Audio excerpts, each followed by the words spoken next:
Wonderful. So you have a new project in Kansas City.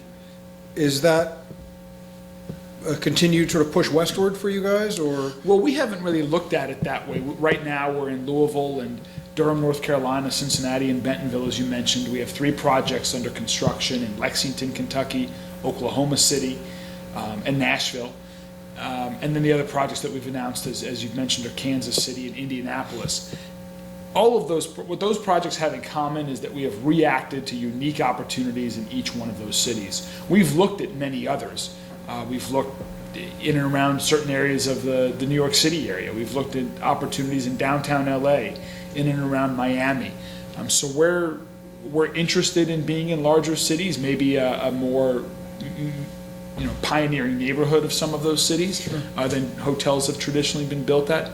We've looked at maybe more so in those larger cities, but we're looking coast to coast, and we're expanding our footprint, and so we're excited about getting to the West Coast. We're excited about being further north, and I'm confident that will come with time. Mm-hmm. It's wonderful. Your locations are often found in historic or repositioned urban properties. You just sort of mentioned that a little bit. Why do you select this approach as opposed to ground-up development? Mm-hmm. Well, and I should say we do have one ground-up property in Bentonville, Arkansas that was new construction. Oh, but all the others that I mentioned, both the ones that are open as the ones that are under development, are historic rehabs. And we find them to be a really unique challenge. They're certainly more challenging on the development side, not just financing them, but they're expensive to take a challenged, often dilapidated building and deal with the environmental issues. But we like that, and we think that makes a wonderful experience at the end. Sure. Particularly since contemporary art is at our core of what we do. Mm-hmm. The juxtaposition between a historic building where we have preserved the wonderful historic characteristics of a building and juxtaposed with the contemporary art on the walls, floors, ceilings, or in and around you. Sure. And it's not just paintings, it might be photography, it's a lot of interactive art, video, music, sound.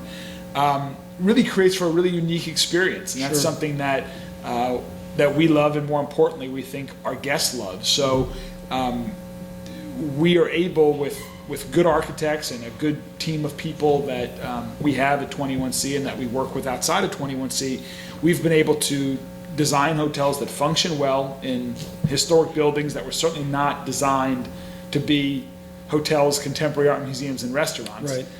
That are comfortable rooms with a lot of both current technology and all the comforts you would expect from a very fine hotel experience, but then also have that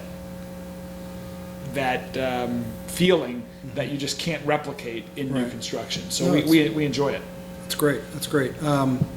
Yeah, you have some very unique properties, and I guess that adds to the uniqueness, those buildings. It's wonderful. Well, I want to thank you again for joining us at the Congress. Also like to thank you for joining us here to speak for a few minutes, and we'll look forward to speaking on further subjects. So thanks very much. Thanks a lot for having me. Thank you for joining us. Andrew Benioff with Lenrock and the Independent Lodging Congress.